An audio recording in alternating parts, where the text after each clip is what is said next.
Go to Play Store, search Dolby, install.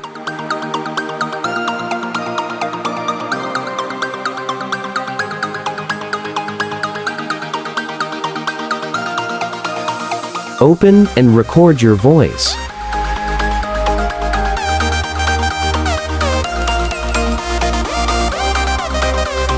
After recording, select your audio that you record recently. On this one option, the will edit your Ovice automatically.